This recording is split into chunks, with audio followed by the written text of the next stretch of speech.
আমি মনিয়াপাকে দিয়ে শুরু করতে চাই, কিন্তু তার আগে আমি বিরোধী দলীয় নেতার একটি বক্তব্য উল্লেখ করতে চাই। বিরোধী দলীয় নেতা বাংলাদেশ জামায়াত ইসলামের আমির শফিকুর রহমান বলেছেন, যদি দেশের মানুষের অধিকার ক্ষুণ্ণ হয়, স্বার্থ বিনষ্ট হয়, তাহলে আমরা সেখানে কিন্তু প্রতিবাদ করব, বাধা দেব, প্রয়োজনে প্রতিরোধ গড়ব। এর পাশাপাশি আমরা দেখেছি যে ছাত্র শিবিরের পক্ষ থেকেও গতকাল বলা হয়েছে যে জুলাই সনদ পূর্ণাঙ্গ বাস্তবায়নে মাঠে সক্রিয় থাকবে তারা। মনিয়াপা, আপনি কিভাবে দেখছেন আসলে যে সংসদেই কি এটির ফয়সালা হবে নাকি আসলে রাজপথ পর্যন্ত গড়াতে পারে জুলাই সনদ? ধন্যবাদ আপনাকে, যারা শুনছেন এবং আমার সহ আলোচক, আমার প্রিয় ছোট ভাই, তাকে শুভেচ্ছা। দেখেন, এইটা যে কথাটা বলছেন জুলাই সনদটা যারা আন্দোলন করেছিল, যারা রাজপথে ছিল, যাদের জন্য শেখ হাসিনা পালিয়ে যেতে বাধ্য হয়েছে, একটা রেজিমের পতন হয়েছে, সেই অভ্যুত্থানের কিন্তু সকল পক্ষের শক্তিদেরই কিন্তু এই জুলাই সনদ কারো একার না। হ্যাঁ, আমি স্বীকার করি এটা এনসিপির ব্রোনচাইল্ড, কিংবা জামাত এনসিপির মাধ্যমে বলিয়েছে বা যেটাই হোক, কিন্তু এটাই হওয়ার ছিল। এটা এটা এটা আমি বলবো যে এটাকে অস্বীকার করলে জুলাইটাকেই অস্বীকার করা হয়। আমরা জুলাইকে অস্বীকার করতে চাই না। এইখানে যেটা সমস্যা হয়েছে আপনি জুলাইয়ের অভ্যুত্থান হলো, অভ্যুত্থানে যদি 3 দিন দেশে সরকার ছিল না, সেই 3 দিনে যদি আপনি কোনো জুলাই শহীদের পিতার হাতে আপনি শপথ নিতেন, আমি একটা কথা আজকে এই জায়গায় একটা স্কোপ থাকতো যে আইন আমি মানলাম না আইন, কারণ এটা অভ্যুত্থান। আপনি তো 3 দিন পরে আপনি সংবিধানকে ধরে সংবিধান থেকে বের করে 106 বের করে মহামান্য রাষ্ট্রপতির হাত দিয়ে শপথ নিলেন। তখন আপনি আবার সংবিধানে ঢুকে গেলেন। 3 দিন কোনো সরকার ছিল না, রাষ্ট্রের কোনো ওই ধরনের কার্যক্রম ছিল না, কোনো চরমভাবে 3 দিন ওইভাবে বাংলাদেশের মানুষ অত্যন্ত বিনয়ী এবং ভদ্র, ওরকম কোনো দুর্ঘটনা ঘটে নাই যেটা হতে পারত, উন্নত দেশেও হতে পারে। তো সেইখানে আপনি শপথ নিলেন, আপনি সংবিধানে আবার ঢুকে গেছেন। সংবিধানে ঢুকে যাওয়ার পরে আমি কিন্তু এইখানে নিরপেক্ষ কথা বলার চেষ্টা করছি, একদম আমি জুলাইয়ের পক্ষ হয়ে কথা বলার চেষ্টা করছি। এখন আপনি যখন নিলেন, আপনি অনেকগুলো এখানে সংস্কারের কথা আসলো। বিএনপি প্রথমে বলছিল যে সংসদ হওয়ার পরে, ইলেকশনের পরে সংস্কার নিয়ে আমরা সবাই মিলে কথা বলবো। তারা কেউ এটা শুনে নাই। বেশ ভালো কথা, সংস্কার নিয়ে কথা হলো, চললো, বিএনপি অ্যাটেন্ড করলো, বিএনপি নোট অফ ডিসেন্ট দিল। নট অনলি বিএনপি, অনেকেই নোট অফ ডিসেন্ট দিল। বিএনপি হয়তো বড় দল, বেশি ছিল, অনেকদিন দেশ শাসন করেছে। তো সেই জায়গায় সব কিছু মিলে সব ঠিক ছিল। একটু আর্গুমেন্ট হবে, আলোচনা হলে সমালোচনা থাকবে, এটাই স্বাভাবিক। কিন্তু হঠাৎ করে বলা নাই কওয়া নাই, বলা হলো যে গণভোটের ব্যবস্থা করতে হবে। বাট গণভোট কিন্তু আপনি কিন্তু সংবিধানে ঢুকে গেছেন, গণভোট কিন্তু সংবিধানে নাই, সংবিধানে ওটা বন্ধ হয়ে গেছে।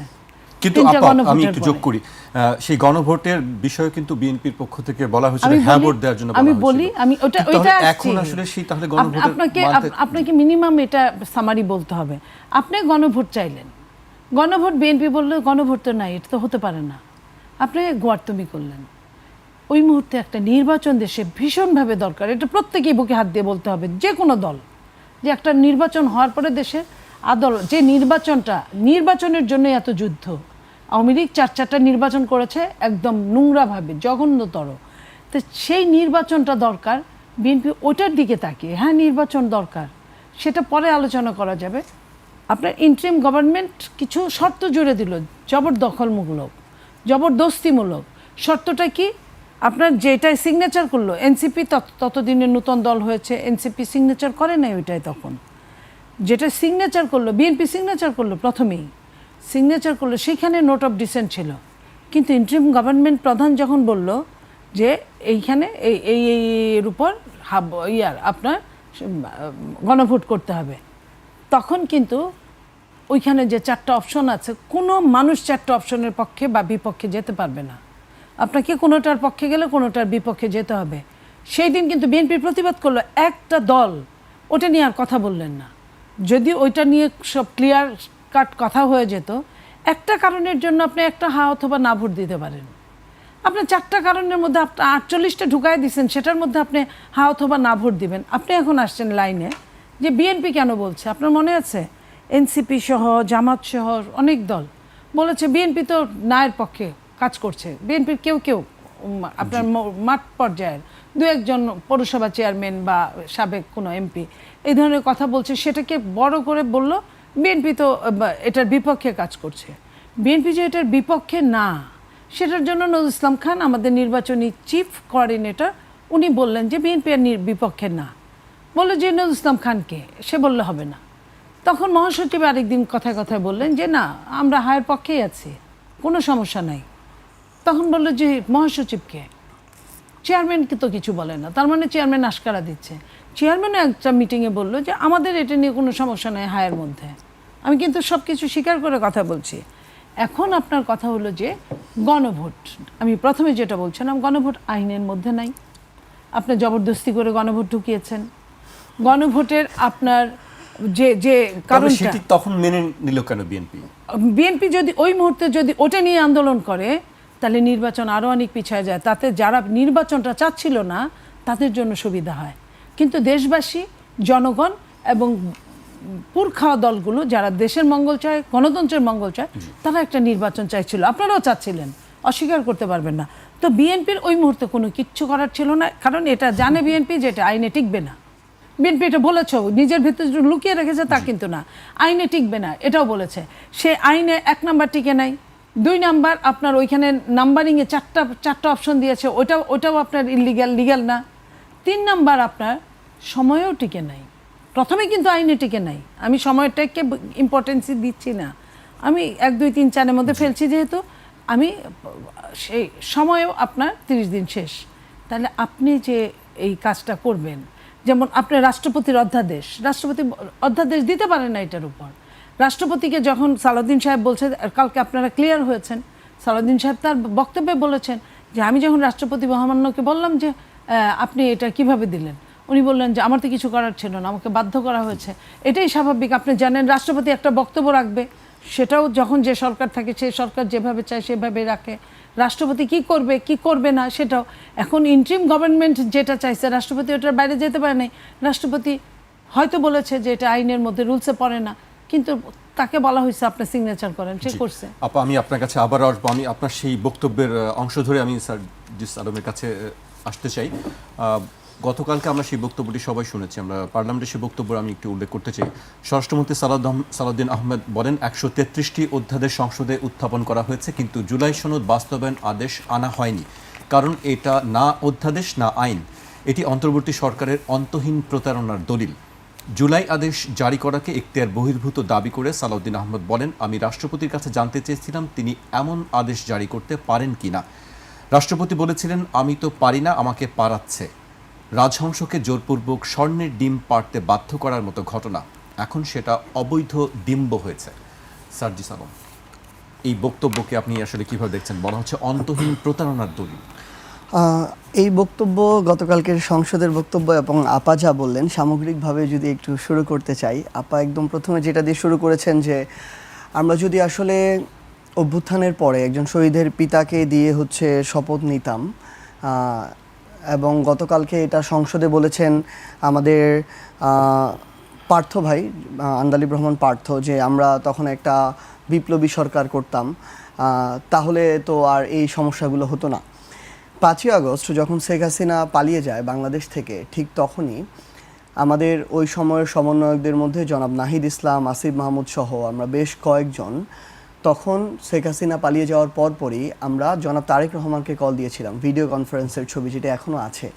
দিয়েছিলাম এ কারণেই, আমরা এখন যে তাদের কথায় কথায় মাঝে মাঝে বলে যে এনসিপি বা সমন্বয়করা জুলাইকে কুক্ষিগত করতে চায়, যদি চাইতো সেদিন ওই 5ই আগস্ট বিকালবেলা তারেক রহমানকে কল দেওয়ার কোনো প্রয়োজন ছিল না। তারেক রহমান ওই মুহূর্তে বাংলাদেশের জন্য কোনো গুরুত্বপূর্ণ স্টেক ছিলেন না, কারণ ছিলেন বরং তারা যারা আপাদের মতো মাঠ পর্যায়ে কষ্ট করেছেন, ফাইট করেছেন, আন্দোলনে ছিলেন, সংগ্রামে ছিলেন। তিনি ওই জায়গাতেও আমরা তাকে একটা দলের প্রতিনিধি মনে করে, বিএনপির মতো একটা বড় রাজনৈতিক দলের প্রতিনিধি মনে করে আমরা তার সাথে যোগাযোগ করি, কারণ তিনি সেই মুহূর্তে দেশে নাই।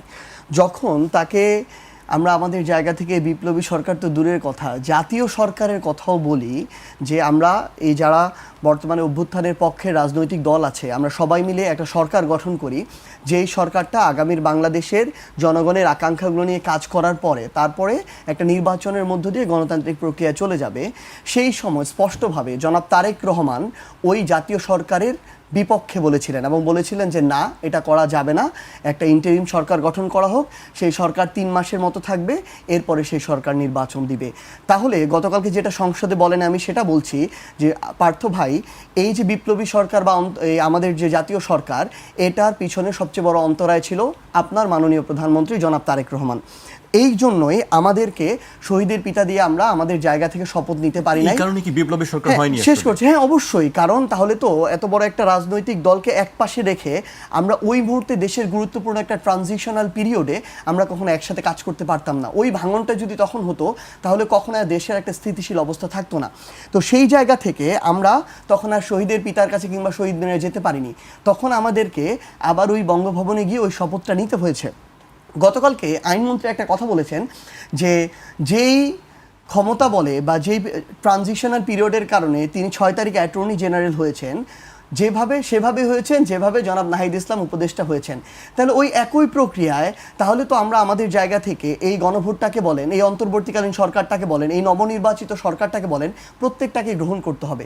কিন্তু আমরা যদি আচরণটা এটা দেখি, যেই আদেশের ভিত্তিতে আপনার নির্বাচন হচ্ছে, গণভোট হচ্ছে, আপনি যেটা আপনার সুবিধা, যেটা দিয়ে আপনি ক্ষমতায় যাইতে পারেন, এমপি হইতে পারেন, প্রধানমন্ত্রী হইতে পারেন, আপনি ওইটা মেনে নেবেন। আর যেটা দিয়ে আপনার সংস্কার করতে হবে, আপনার স্বৈরাচার তৈরি হওয়ার পথ বন্ধ হয়ে যাবে, যেটা দিয়ে আপনি আর ক্ষমতাকে কুক্ষিগত করতে পারবেন না, ওইটাকে আপনি মানবেন না। এই যদি হয় আপনার আচরণ, এটা হচ্ছে দ্বিচারিতা।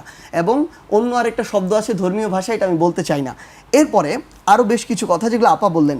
বিএনপি আপা মাত্র বললেন যে তখন বিএনপি বলতেছিল যে আমরা নির্বাচনটা হয়ে যাক, নির্বাচনের পর সংস্কার নিয়ে কথা বলবো। নির্বাচনের আগে অন্তর্বর্তীকালীন সরকার, সকল রাজনৈতিক দল, জনগণ, অভ্যুত্থানের পক্ষের যারা আন্দোলনে অংশগ্রহণকারী, তারা সবাই মিলে ঐক্যমত্য কমিশনের মধ্য দিয়ে যে একটা সনদ তৈরি করেছে, বিএনপির অনেক বাধা বিপত্তির পরও সেটাও যখন গণভোটে 70% মানুষের রায় দিয়ে বাস্তবায়ন করা যাচ্ছে না বিএনপির বাধার কারণে, সেখানে নির্বাচন হওয়ার পর এগুলো কিছুই যদি না থাকতো, বিএনপি জীবনে কোন সংস্কারটা করতো, এটা বাংলাদেশের মানুষের কাছে প্রশ্ন। এরপরে আপা বললেন যে গণভোট আমাদের সংবিধানে নাই, হঠাৎ করে গণভোট ঢুকে গেল, আইনের মধ্যে নাই, জবরদস্তি করে দেয়া হয়েছে।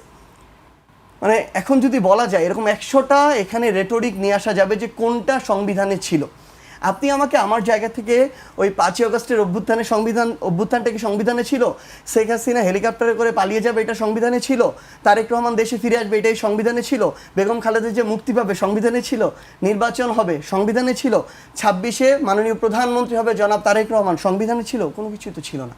তাহলে আপনারা আপনাদের জায়গা থেকে এই বিষয়গুলা শুধুমাত্র মানে বলার জন্য বলছেন, অ্যাকচুয়াল যেগুলো আপনাদের পক্ষে যায় ওইটুকু শুধু মেনে নেবেন, ওইটুকু সংবিধান আপনি কাজে লাগাবেন। আর এখন একটা গণভোট, যেই গণভোট মানে কিন্তু এটা আমার দলের না, এটা তো এনসিপির না। ধরেন যদি এই গণভোট না হতো তাহলে আপনারা এটা বলতে পারতো, বিএনপি বলতে পারতো যে এটা ঐক্যমত্য কমিশন চাপিয়ে দিয়েছে, এটা অন্তর্বর্তীকালীন সরকার চাপিয়ে দিয়েছে। ততক্ষণ পর্যন্ত এটা বলা যায় যতক্ষণ পর্যন্ত এটা শুধুমাত্র তাদের একটা ড্রাফট ছিল ওই ঘরটা থেকে। কিন্তু যখন এটা মানুষের উদ্দেশ্যে ছেড়ে দেওয়া হয়, যখন সেখানে 70% মানুষ প্রায় এটাতে ভোট দেয়, বিএনপি প্রায় 50% ভোট পেয়ে সরকার গঠন করেছে, 70% ভোট গণভোটের পক্ষে গিয়েছে। তার মানে বিএনপিরও প্রায় 20% মানুষ এখানে ভোট দিয়েছে। আমরা যদি দেখি এখানে দুইটা আলাদা আলাদা জিনিস, যেমন একটা ভোটের মধ্য দিয়ে বিএনপি সরকার গঠন করেছে, একদম আলাদা স্বাধীন আরেকটা জিনিস হচ্ছে আরেকটা ভোটের মধ্যে দিয়ে মানুষ সংস্কার চেয়েছে, পরিবর্তন চেয়েছে, গণভোটের জুলাই সনদের বাস্তবায়ন চেয়েছে। তাহলে আপনি শুধু আপনার সুবিধাজনক জিনিসটা করবেন, আর যেটা মানুষ চায়, মানুষ আলাদা করে ম্যান্ডেট দিয়েছে, ওইটা আপনি করবেন না শুধু একটা কারণটা হচ্ছে আপনার ক্ষমতা জনগণের কাছে কিছুটা ডিসেন্ট্রালাইজড হয়ে যাবে, প্রধানমন্ত্রীর ক্ষমতা রাষ্ট্রপতির কাছে কিছুটা ডিসেন্ট্রালাইজড হয়ে যাবে, মানুষের সাথে এই জনগণের সরকারি দলের ক্ষমতার একটা ভারসাম্য আসবে। এই জন্য আপনি এটা করতে চাইতেছেন না, এটা তো হইতে পারে না। এবং এখানে আরেকটা বিষয় হচ্ছে, গতকালকে যেটা বলছেন জনাব সালাউদ্দিন আহমেদ, আসলে কি আমরা তাকে রেসপেক্ট করতে চাই। তিনি ভারতে শিলংয়ে একটা দীর্ঘ সময় ছিলেন, যেভাবেই তিনি যাক এটা নিয়ে আর প্রশ্ন করতে চাই না। দেশ ছেড়ে থাকা সবার জন্যই কষ্টের, তিনি নিজে থেকে গিয়েছেন না কেউ নিয়ে গিয়েছে, আরামে ছিলেন না কষ্টে ছিলেন, এগুলো আমরা আনতে চাই না, আমরা মনে করছি এটা কষ্টের। কিন্তু তিনি যখন সংসদে দাঁড়িয়ে বলেন যে জুলাই আদেশ একটা অন্তহীন প্রতারণার দলিল, তাহলে সংসদে দাঁড়িয়ে তার এই কথা বলা উচিত যে 6 তারিখের সরকারটা তাহলে সরকার হইতে পারে না, পরবর্তী নির্বাচন হইতে পারে না, গণভোট হইতে পারে না, এবং সামগ্রিকভাবে আমাদের এই সংসদটা পুরাটাই একটা অন্তহীন প্রতারণার প্ল্যাটফর্ম, তাহলে তার এটা বলা উচিত। কিন্তু আমরা আমাদের জায়গা থেকে দেখছি যে তিনি বা তার যে সরকার, তার সংশ্লিষ্ট যারা আছেন সবাই তাদের জায়গা থেকে এখন ওই পথে হাঁটছেন যেই পথটাতে সবাই হাঁটতে চায় ক্ষমতায় গেলে। মাননীয় প্রধানমন্ত্রী, সাবেক মাননীয় প্রধানমন্ত্রী, এবং আমরা তাকে রেসপেক্ট করি, বেগম খালেদা জিয়া, তিনি এবং তার সকল নেতাকর্মী, ইভেন জনাব আন্দালিব রহমান পার্থ, ইভেন জনাব তারেক রহমান, এই প্রত্যেকটা মানুষ বিগত সময়, ইভেন আপারা, প্রত্যেকটা মানুষ যখন তারা সাফারার ছিল, কষ্ট করেছে, প্রত্যেকটা মানুষ বলেছে এই সংবিধানটা আওয়ামী লীগের এজেন্ডা, এটা বাংলাদেশের স্বাধীনতা সার্বভৌমত্ব বহন করে না, এটা 1972 সালে যখন হয়েছিল 71-এর মানুষের স্পৃহাটাকে এটা ধারণ করে নাই, বরং কিছু দেশের, কিছু এজেন্সির, কিছু মানুষের চাপিয়ে দেওয়া বিভিন্ন উদ্দেশ্য এটার মধ্যে লিপিবদ্ধ করা হয়েছে। কিন্তু সেখানে বেগম খালেদা জিয়া ওই দুঃসময় দাঁড়িয়ে বলেছিলেন যে এই সংবিধান যখন জনগণের সরকার আসবে, এই সংবিধান ছুঁড়ে ফেলবে, এই সংবিধান একটা আওয়ামী লীগের এজেন্ডা। তাহলে আমাদের জায়গা থেকে এখন প্রশ্ন যে সেই জায়গা থেকে এখন শুধুমাত্র ক্ষমতায় আসার কারণে আমরা যদি আমাদের জায়গা থেকে সেই সংবিধানটাকে ওহি মনে করা শুরু করি, তাহলে ওই সংবিধানের ভিত্তিতেই এখনো বাংলাদেশের প্রধানমন্ত্রী শেখ হাসিনা হওয়া উচিত। সেটা তারা মানবেন কি না, এই প্রশ্নের উত্তর তাদের কাছে। জি, আপনার কাছে আমি আবার আসবো। আপনি নিশ্চয়ই শুনছিলেন, অনেক প্রশ্ন তিনি তুলেছেন। আপনি আসলে তার প্রশ্নের কিভাবে জবাব দিতে চান? আমি তার প্রশ্নের একটা জবাব দিতে চাই। আমি ওকে সম্মান করি, একটা জায়গায় ভীষণভাবে সম্মান করি। যখন হারুন তাকে ওই ভাতের হোটেলে নিয়ে গেল, তারা যেভাবে বসছিল, বসার ভঙ্গিটা আমাকে খুব মোহিত করেছে ভীষণভাবে। আমি যে দল করি, যেখানেই থাকি, ওই জায়গাটাকে আমি সম্মান করি। আমি সেই জায়গায় বলছি, ওদের বয়সটা যেহেতু অল্প, ওদের আবেগটা প্রখর। সব কিছু না সার্জিস আবেগ দিয়ে চলে না, শুধু আবেগ দিয়ে রাষ্ট্র চলতে হয়, বিবেক দিয়েও। আবেগ দিয়ে যুদ্ধ হয়, আবেগ দিয়ে অনেকটা পথ এগোনো যায় যদি অভ্যুত্থান রেভলিউশন থাকে। কিন্তু দেশটা যখন গঠন করতে হয় তখন সবাইকে মিলে কাঁধে কাঁধ মিলিয়ে কাজ করতে হয়। আজকে যদি, আমি কিছুই বলতে চাই না, আমি এইটুকু বলতে চাই, আজকে যদি যে কোনো কারণে ওদের মুখে একটা জিনিস খুব ভালো মানায় যে চল রাজুতে চল, চল শাহবাগে চল, এটা করা যায়, ওদের ওই বয়সটা আছে, ওদের ওই অবস্থানটা আছে, আমি স্বীকার করি। কিন্তু সব সময় যদি ওটা ব্যবহার করা হয়, ওইটা খুব ক্ষুরধার একটা অস্ত্র। ক্ষুরধার অস্ত্র সবসময় ব্যবহার করলে ওটা অনেক সময় নিজের মধ্যেও চলে যায়। আমি সেই জন্য বলবো যে অনেক কষ্টকর একটা ইলেকশন হয়েছে, একটা ইলেকশনের বিরোধী দল হয়েছে, সরকারি দল হয়েছে। যাদের সরকারি দল হওয়ার কথা ছিল তারাই হয়েছে, যাদের বিরোধী দল হওয়ার কথা ছিল তারাই হয়েছে। এবং নতুন একটা দল হিসেবে আমি এনসিপিকেও আমি এখানে অভিনন্দন জানাই যে তারাও বেশ কয়েকটা আসন পেয়েছে, আরও পেত যদি তাদের হিসাবটা অন্যরকম থাকতো। এটা তাদের ব্যাপার, বা এটা লম্বা সময়ের ব্যাপার, অন্য দিন কথা বলবো। আমি শুধু বলতে চাই যে আজকে যদি কারণে অকারণে হঠাৎ করে কোনো আন্দোলন ডাক দেয়, আন্দোলন হতে যায়, মানুষ হাসবে। কারা হাসবে? যাদেরকে তারা ছেটিয়ে বিদায় করেছে। আমরাও সঙ্গে ছিলাম। কিন্তু সংবিধান সংস্কারের বিষয়গুলো তাহলে আসলে কিভাবে? আমি বলি, শুধু হাসবে না, ওদের জন্য ভীষণ বিপজ্জনক হবে। আমি ওদেরকে ভয় দেখাচ্ছি না, আমি ওদের একজন হয়ে কথা বলছি, একজন বড় বোন হয়ে কথা বলছি যে আমাকে হয়তো বা জানে মারবে না, আমাকে তারা টর্চার করবে বিগত দিনের মতোই বা তার চেয়ে অনেক বেশি, কিন্তু ওদের জীবন নিয়ে চলায় অনেক টাফ হয়ে যাবে। তো সেইখানে আমি বলতে চাই যে সরকারি দল, বিরোধী দল, আমরা চাই বিরোধী দল আমাদের এই যে কথা বলছেন অধিকার ক্ষুণ্ণ হয়, জামাতের আমির বলেছেন এরকম কিছু, অধিকার ক্ষুণ্ণ হয় বিএনপি, এরকম করুক, এটাও আমি চাই না। সরকারি দল এই জিনিসটা বুঝবে আমি মনে করি, এবং একদম যেটাকে বলে ছায়া সরকার হিসেবে বিরোধী দল থাকুক। আমি ভীষণ খুশি এটা নিয়ে, কারণ আমি নিজে বুঝি বিরোধী দলের একটা মজা আছে আলাদা। তো ওরা যা বলতে পারে, আমি এখনও নিজেকে বিরোধী দলের মতোই মনে করি, আরও কিছু দিন লাগবে রপ্ত হতে। তো সেই জায়গায় আমি বলতে চাই যে এই রাষ্ট্রটাকে সুন্দর করে সাজানোর জন্য সরকারি দলের থেকে বিরোধী দলের অবদান অনেক বেশি কাজ করে সেটি অবশ্যই করতে চাইলে। সবারই একটি অংশগ্রহণ আছে, কিন্তু যে প্রশ্নটি তোলা হচ্ছে আমি বারবার ওই যে কথাটাই আমি আসতে চাচ্ছি, যে আপনি আসলে যেটা বললেন যতটুকু তাদের প্রয়োজন ততটুকু তার, এই অভিযোগটি বিরোধী দলের পক্ষ থেকে করা ইতিমধ্যে হচ্ছে। অনেক কিছু কিন্তু বিএনপি সহ তারা সহ যেগুলো পজিটিভ হিসেবে ছিল সেদিন, সেগুলো তো জুলাই সনদে মানে হবেই, সেটা তো বিএনপি বলেছে। এর মধ্যে কিন্তু বড় বড়টা চলে গেছে, যেমন ধরেন 2 বারের বেশি প্রধানমন্ত্রী হতে পারবেন, সবচেয়ে বেশি যেটা ইম্পর্টেন্ট 70 ধারা, এই যে 70 আর্টিকেল, এটা নিয়ে তো অনেক সমস্যা ছিল। এই সমস্যাটা প্রায় একদম বলতে পারেন যে সমাধান হয়ে গেছে, একমাত্র অর্থ বিল ছাড়া। আর সব কিছুই তারা যে কোনোভাবে যে কোনো জায়গায় কথা বলতে পারবে। তো সেটা আপনার উচ্চকক্ষ নিম্নকক্ষ, সেটা আপনার একজন প্রধানমন্ত্রী 2 বারের বেশি প্রধানমন্ত্রী হতে পারবে না, আপনার রাষ্ট্রপতি এবং প্রধানমন্ত্রীর ক্ষমতা বন্টনের। আমার কথা হলো ভাই, আগে যেগুলো হয়েছে ওগুলা আগে একখানে রেডি করি। আমরা কি করি, যারা একজন ভালো ব্যবসায়ী, এগুলো কি বিএনপি মেনে নেবে আসলে সংস্কারে? বিএনপি তো এগুলো তো বিএনপির মেনে নেওয়া, এটা তো সবাই মিলে। এখানে তো বিএনপি নোট অফ ডিসেন্ট ছিল না। তো এই জিনিসগুলো বিএনপি তো বলে নাই যে করবে না, বিএনপি বলেছে গণভোটটা কি হ্যাঁ এবং না, ওই 4টা কিন্তু আপনার ডার্কের মধ্যে 4টা প্রশ্ন, আপনার 4টা প্রশ্নকে করলে ওর মধ্যে অনেকগুলা ঢুকাইতে পারেন, আবার অনেকগুলা বের করতে পারেন। তো ওইটার সাথে জুলাই সনদের কোনো সম্পর্ক নাই, এই গণভোটের সাথে জুলাই সনদের কোনো সম্পর্ক নাই। তারা আমি শেষ করি ভাই, গণভোটটা হলো যে জুলাই সনদে একদম টু দ্য পয়েন্ট দিতে হবে। গণভোটের ওইখানে নোট অফ ডিসেন্ট ছিল, নোট অফ ডিসেন্ট ছাড়া ইন্টারিম গভর্নমেন্ট প্রধান ঘোষণা করছে, বিএনপির সাথে সাথে বলছে এটা আমরা মেনে নিব না, নির্বাচনের পরে বা আগে যখন আমরা সংসদে এটা করব, এটা নিয়ে আমাদের কিন্তু কথা আছে, আমরা কিন্তু এইখানে সিগনেচার করিনি, কথাটা বুঝেন। আমরা এই কাগজে সিগনেচার করিনি, আমরা যে কাগজে সিগনেচার করেছি আমরা ওইটাকে মানব। ওটাকে কিন্তু বিএনপি একবারও বলেন নাই যে তারা মানবে না। তাহলে কাগজটা সিগনেচার কি? আপনি নোট অফ ডিসেন্টগুলো বাদ দেন, নোট অফ ডিসেন্ট একদম বাদ তা না, ওটা নিয়ে সংসদে চুলচেরা আলোচনা হবে। চুলচেরা আলোচনার পরে যদি হাজর যুক্ত হয়, এখানে 2/3 মেজরিটি তো অবশ্যই দরকার, 2/3 মেজরিটির হাজয় যুক্ত হয়েছে, এটার উপর ডিপেন্ড করবে।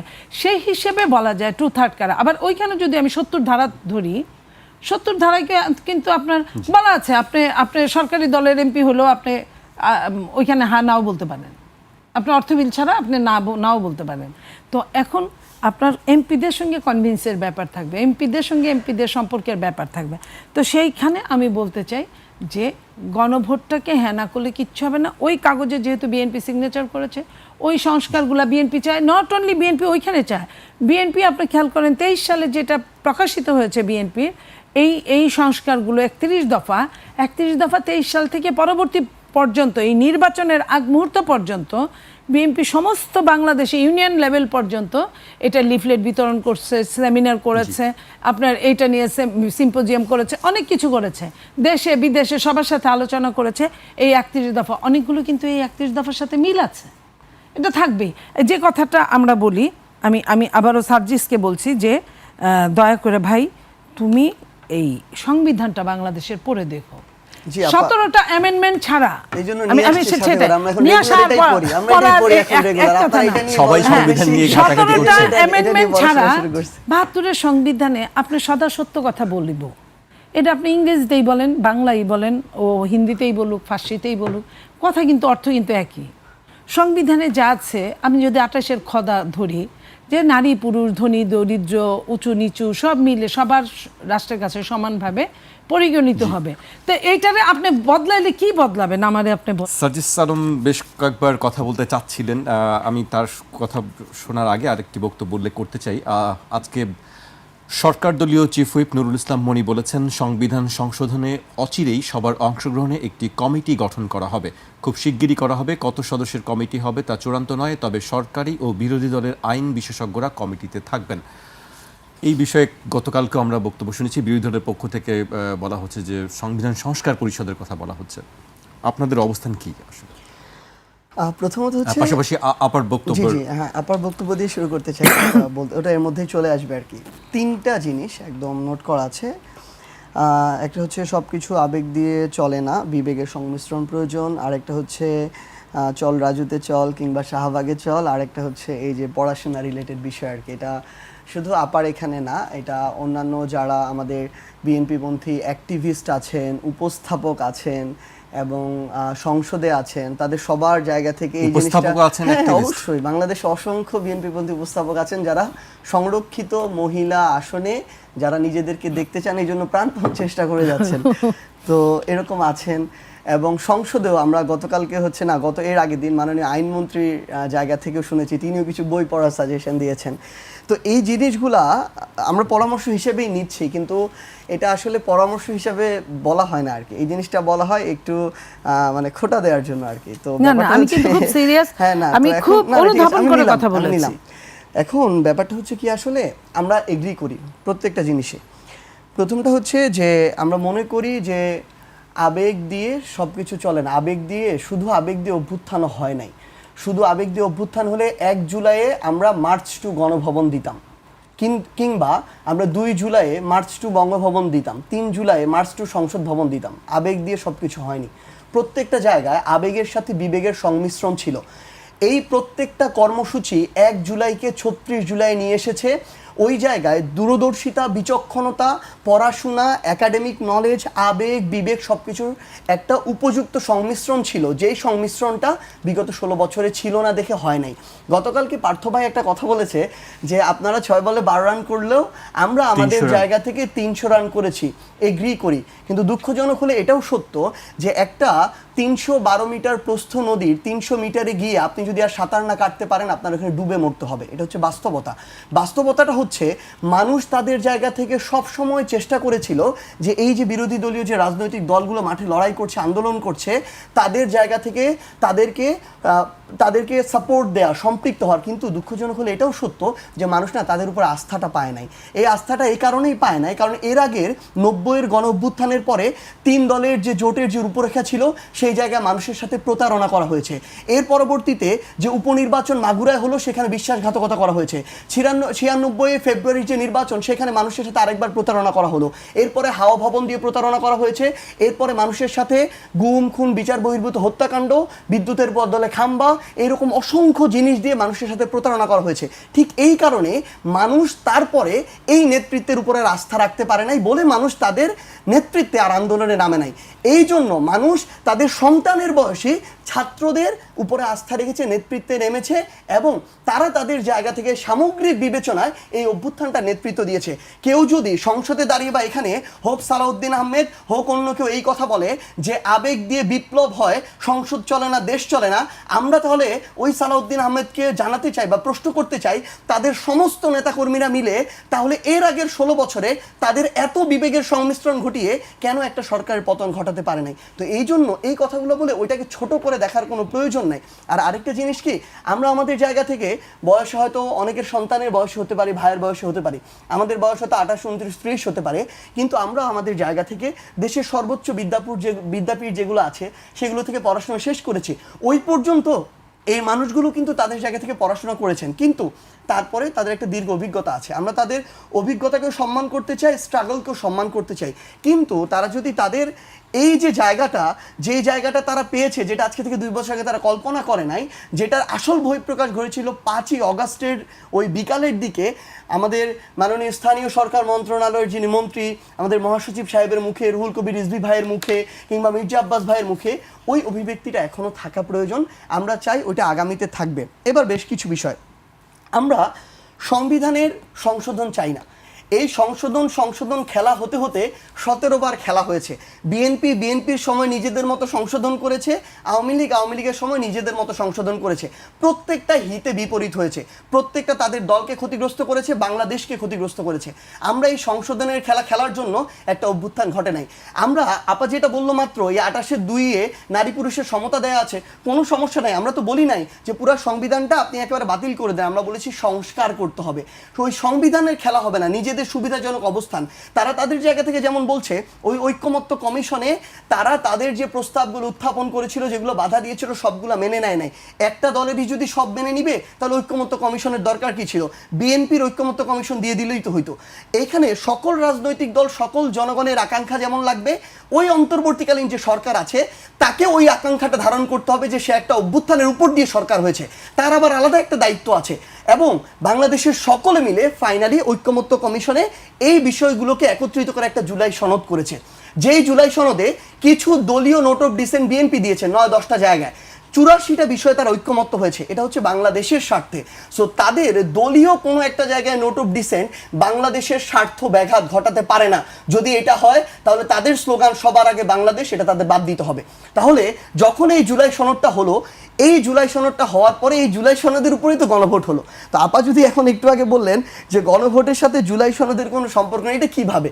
জুলাই সনদটা হওয়ার পরে অন্তর্বর্তীকালীন সরকার হয়তো তাদের জায়গা থেকে অনুধাবন করেছে, ঐক্যমত্য কমিশন হয়তো অনুধাবন করেছে যে আমরা জনগণের দাবিগুলো এখনই একমত হতে পারছি না, বিএনপি এভাবে বাধা দিচ্ছে, এগুলো যদি আমরা জনগণের একটা গণরায় ছাড়া নির্বাচনের পরে সরকারকে দিয়ে আপনি এগুলো বাস্তবায়ন করবেন, এগুলো তারা ছুঁড়ে ফেলে দিবে, যেমনভাবে 90-এর পরে দিয়েছিল। এই জন্য তারা এই গণভোটটা করলো। এই গণভোটটা ওই আদেশ থেকে এসেছে যেই আদেশ থেকে তারা এই নির্বাচনে সরকার গঠন করেছে। তাহলে এই আদেশ তো হচ্ছে, এই গণভোটটা হচ্ছে ওই আদেশটাকে বা এই জুলাই সনদটাকে বাস্তবায়ন করার একটা প্রক্রিয়া। এটার সাথে একটার সাথে আরেকটা সম্পর্ক না থাকে কিভাবে? এটা কিভাবে সম্ভব? আরেকটা জিনিস আপা যেটা বললেন যে আপনারা তো সব মেনে নিয়েছেন, মানেন নাই আসলে। 84টা বিষয় আছে জুলাই সনদে। আপনারা বা বিএনপি 9 থেকে 10টা সেই জায়গায় নোট অফ ডিসেন্ট দিয়েছেন, যেই 10টা পালন করাটা বা বাস্তবায়ন করাটা বাকি 74টার চেয়ে বেশি জরুরি। বাকি 74টা বাস্তবায়ন না করলে কোনো সমস্যা নাই যদি এই 10টা বাস্তবায়ন করা হয়, কারণ বাকিগুলো অটোমেটিক ধীরে ধীরে বাস্তবায়ন হয়ে যাবে। এটা দেশের প্রয়োজনে এমনিতেই যে কোনো সরকার করবে। দেখেন তারা বললেন যে 2বার ক্ষমতায় থাকতে পারবে, এই জায়গায় তারা এগ্রি করেছেন না, আংশিকভাবে। 2বার তারা এগ্রি করেছেন কোন জায়গায়? সব মিলিয়ে 2বার না, পরপর 2বার। সুবিধাজনক অবস্থান দলের, উচ্চকক্ষ এগ্রি করেছেন না, আংশিক এগ্রি করেছেন। এগ্রি করেন নাই কোথায়? তারা বলছেন তাদের যে নিম্নকক্ষে যতজন সংসদ সদস্য থাকবে ওইটার পার্সেন্টেজ অনুযায়ী তারা উচ্চকক্ষে সংসদ সদস্য দিবে। তাহলে ওটার দরকারটা কি? মানে ওইটা তো দরকার ছিল, আপনি একটা দেশের জন্য গুরুত্বপূর্ণ পলিসি নিচ্ছেন, ওই পলিসিতে ওইখানে আরেকটা অ্যানালাইসিস হবে। আপনার যদি নিম্নকক্ষ থেকে আপনার সংখ্যাগরিষ্ঠ সাংসদের ভিত্তিতে, মতামতের ভিত্তিতে পাশ হয়ে যায় এবং ওই সংখ্যাগরিষ্ঠ পার্সেন্টেজ যদি উচ্চকক্ষে আবার থাকে, তাহলে তো ওইটার কোনো মূল্য থাকে না। ওটার দরকার আছে কোনো? তাহলে তাদেরকে খাইয়ে পেলে পুষে বড় করার তো কোনো প্রয়োজন নেই। তাহলে আমরা কি চেয়েছিলাম? আমরা চেয়েছিলাম উচ্চকক্ষে পিআর পদ্ধতিতে সংসদ সদস্য থাকবে।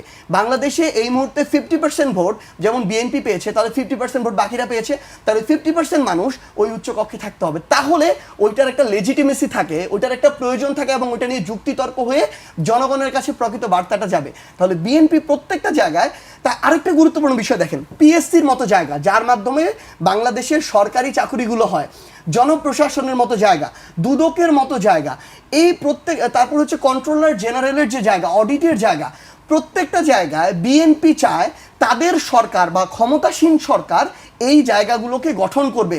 এখানকার পরিচালক থেকে শুরু করে চেয়ারম্যান থেকে শুরু করে ডিরেক্টর, সব কিছু ক্ষমতাসীন দল দিবে। তাহলে এই দুদকের কোনো দরকার আছে? এই দুদক নর্মালি দুর্নীতি কারা করে? ক্ষমতাসীন দলের যারা থাকে, ক্ষমতাকে ব্যবহার করে বিভিন্ন পদ পদবিতে থেকে অনেকেই তাদের জায়গা থেকে দুর্নীতি করে, লুটপাট করে, রাহাজানি করে, চুরি চামারি করে। এখন আপনি দুদকের মতো জায়গায় যদি আপনার দলীয় মদতপুষ্ট লোক বসায় রাখেন, এই লোকগুলা আপনার এই দলীয় মদতপুষ্ট কাউকে কখনো বাধা হয়ে দাঁড়াইতে পারবে না। পারলে আগেই পারতো, পারে নাই। তাহলে আপনি যদি এই প্রতিষ্ঠানগুলোতে আপনার নিজের দলের লোকজন বসায় রাখেন, যেখানে জুলাই সনদে বলা আছে সরকার দলে থাকবে, বিরোধী দলের থাকবে, বাইরেরও মানুষজন থাকবে, যেন একচ্ছত্রভাবে দুদকটা কোনো একটা রাজনৈতিক দল বা ক্ষমতাসীন দল নিজের অপরাধী নেতাকর্মীদেরকে বাঁচাইতে না পারে, আবার নিরপরাধ অন্য দলের মানুষদের উপর জুলুম না করতে পারে, এভাবে যেন প্রতিষ্ঠানগুলোকে অ্যাবিউজ না করতে পারে। তাহলে দিন শেষে ব্যাপারটা কি দাঁড়াচ্ছে?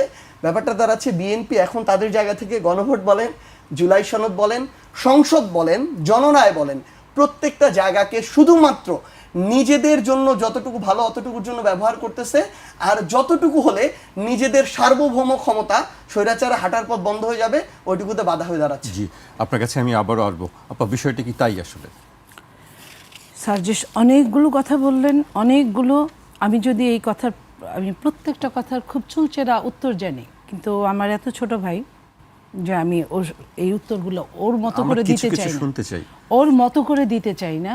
আমি চাই না যে ওর সাথে আমার আমি সহ্য করে গেলাম এক কথায় এটা। তবে যে কথাটা দর্শকদের জন্য যে কথাটা না বললেই না, সেই কথাটা না, সেই কথাটা যেটা না বললেই না, যে তাদের উপর থেকে মানুষ আস্থা নিয়ে গেছে, হারিয়ে ফেলেছে, যে কারণে তারা গণ অভ্যুত্থান ঘটিয়েছে।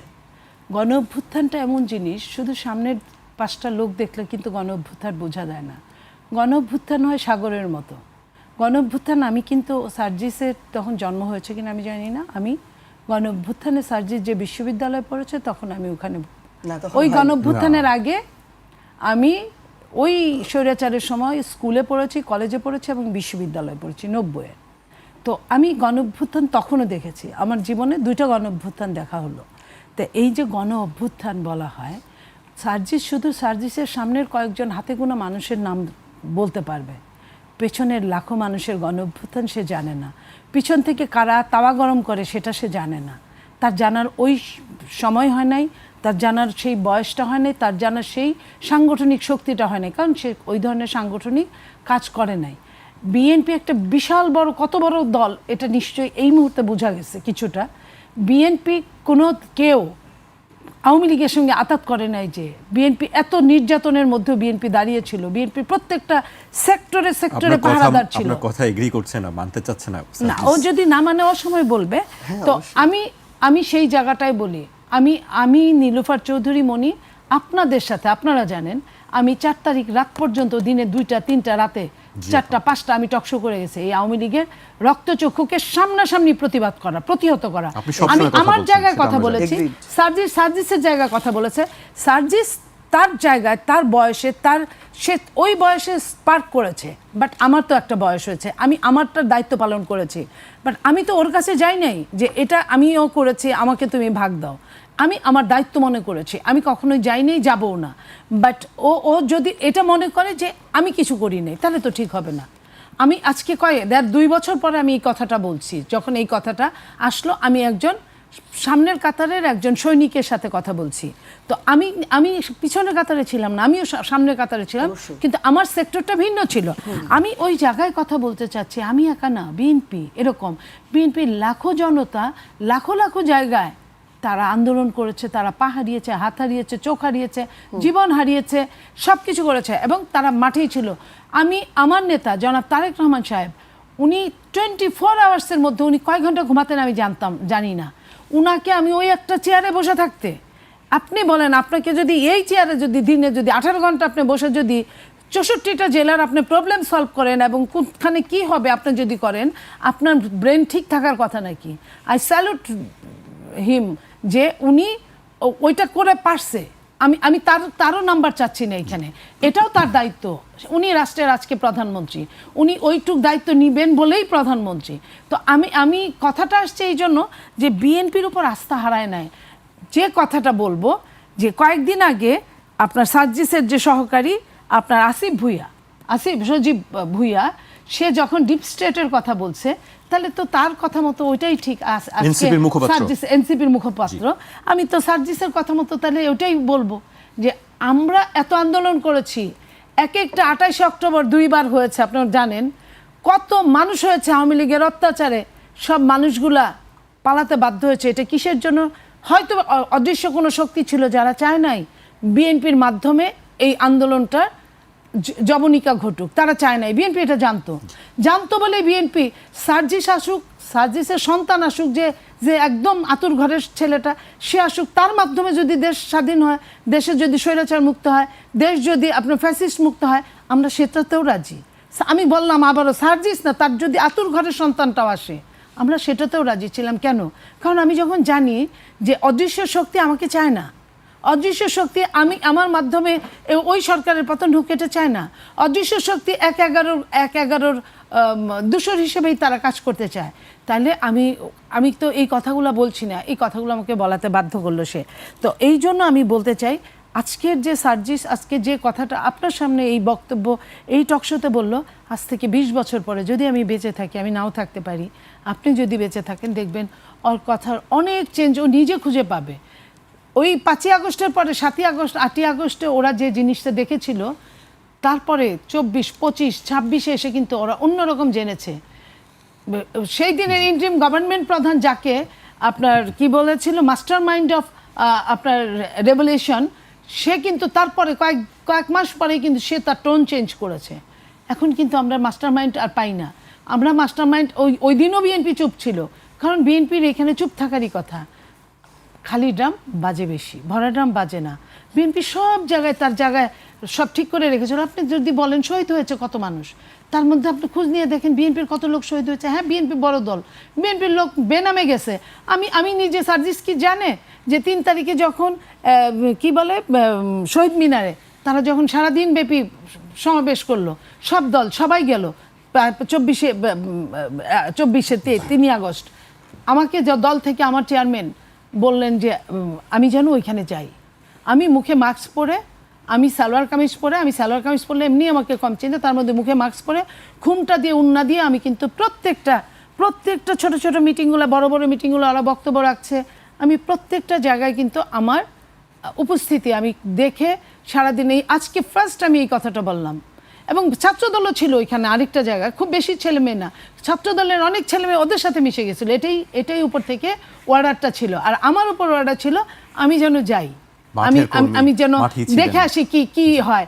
এটা আমি কিন্তু রাতে টকশো করেছি, দিনে কিন্তু আমি ওদের সাথে থেকেছি। সেই দিন রাতে টকশো তো সম্ভবত আপনার পান্না ছিল, যে পান্না পরবর্তীতে মারা গেল ওই যে বর্ডার ক্রস করতে গিয়ে। যাই হোক, আমরা দিনে কাজ করেছি, আমাদের কাজটাই ছিল এরকম, আমরা নেপথ্যে কাজ করব, সার্জিসটা নায়ক হবে, আমরা সেই নায়কদেরকে সম্মান করব। আজকে সার্জিস যদি আমাদেরকে বলে যে আমাদেরকে যদি রাস্তা চিনায়, এটা দুঃখজনক হবে। তো এই সঙ্গে আমি আরেকটু বলতে চাই পিয়ার নিয়ে, যেটা না বললেই না।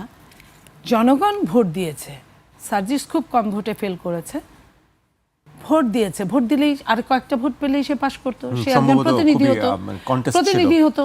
তো প্রতিনিধি হলে কি হতো, আমাকে যখন প্রতিনিধি করে, প্রতিনিধির কিছু ক্ষমতা দেওয়া থাকে, জনগণ এসে সব কাজ করতে পারবে না, তার প্রতিনিধিরাই করবে। তাহলে আপনার উচ্চকক্ষে নিম্নকক্ষে ওই পিয়ার পদ্ধতি হলে ক্ষতিটা কি?